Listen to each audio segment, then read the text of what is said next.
Hello, welcome back guys on our lecture on how to create an iOS game. So basically what we're going to create is going to be a color switch game, and as we already seen, the color switch game has kind of gray background.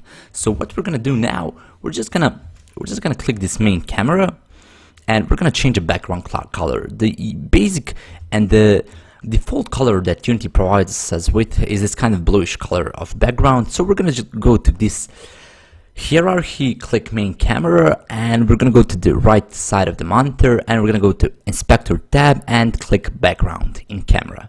So we're just going to drag this to be a kind of grayish. Okay, this is fine. We're just going to leave this color, and this is what we kind of need for start. We need to change the background color. So you always need to start from core. You need to understand what you want in your game. So the first thing that every game has is player and background. So right now we have colored and created our background, and the great thing that we see right here is that we don't need any additional assets for creating this game background. We only need our basic and default Unity assets that we already have provided us with. So right now we're gonna create a player. So the player in color switch game, as we have seen already, is a dot. It's just some kind of small circle, some small circle that has some certain jump force, and when you click it or hit space, it's gonna go up, and if we don't re-click it, it's gonna start falling down by gravity modifier,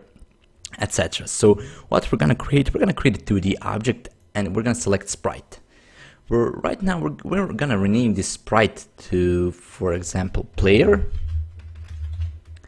and we're gonna just we're gonna set the shape of this sprite. So right now we have nothing in the sprite renderer tab. You see there is nothing selected, so we're gonna just double click this sprite here, and we're gonna use knob. So knob is this small circle that is white colored, and we're just gonna leave it to be white colored right now so we can change its color by time later. So as we can see, this knot is really small right now, so I'm gonna increase its size by 2.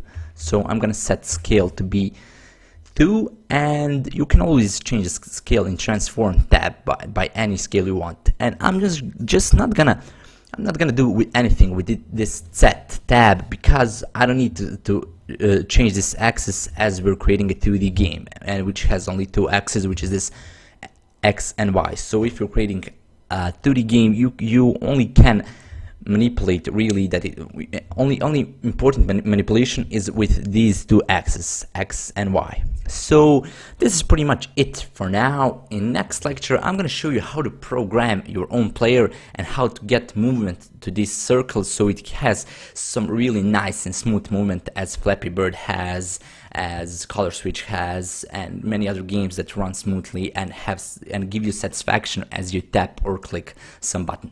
Thank you for watching, and see you next video.